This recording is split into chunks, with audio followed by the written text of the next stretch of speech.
Hi, everyone, and welcome to the first installment of WayWords, a new series in which I introduce you to a new word. Hopefully, it's new to you, and tell you a few interesting things about that word.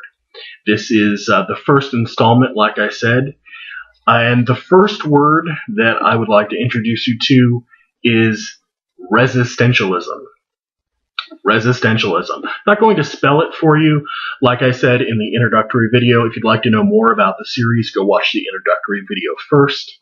But in the drop-down box, I will tell you the word, the part of speech, and the definition. But for everything else, you have to watch the whole video.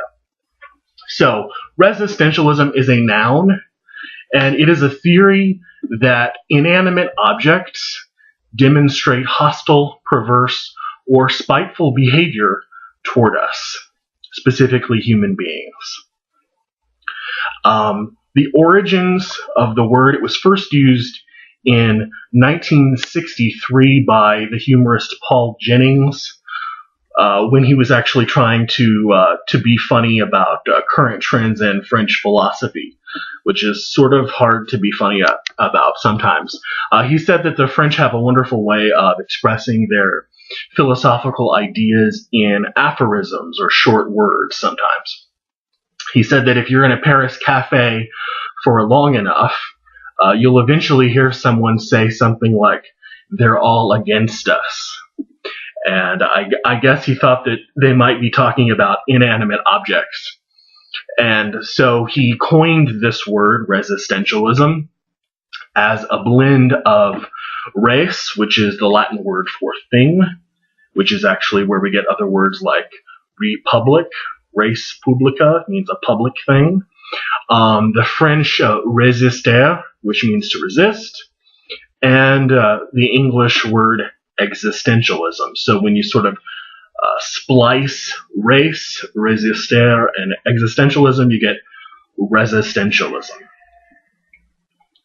Some interesting literary usages of the word. Terry Pratchett, for those of you familiar with the Disc series, he uses this concept, though he doesn't use the word to my knowledge. He calls it malignance or malignity.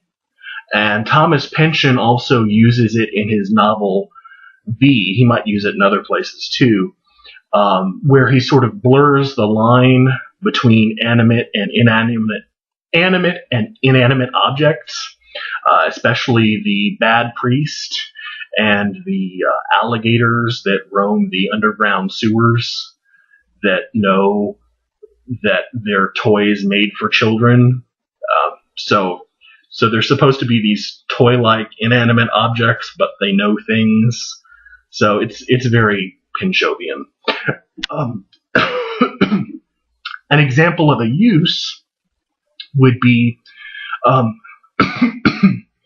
excuse me, this quote is from Martin A. Marty. I don't know whether this is an article or a book, but it's called "Hostile Inanimate Objects Have Their Murphy's Law." See, that's what happens to you when you make fun of Thomas Pynchon. You just start to choke. So here's what he said about resistentialism. He said, "Resistentialism has long been used in our family to explain the inexplicable. Why light switches fixed in place in daylight hours elude groping hands in darkness.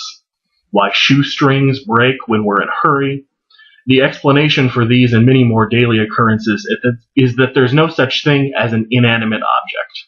Seemingly inanimate objects usually resist those they are intended to serve."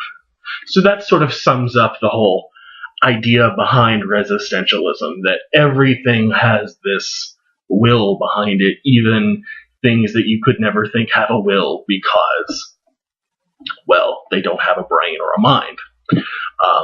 And of course, I don't really think that most of the people who use this word really think that, light switches have willful intent. But it is a snarky, sort of interesting way of seeing the world. And, of course, it's a really neat way of being a paranoid sort of person. So that's the first installment. Resistentialism. It is the theory that inanimate objects demonstrate hostile, perverse, or spiteful behavior towards you.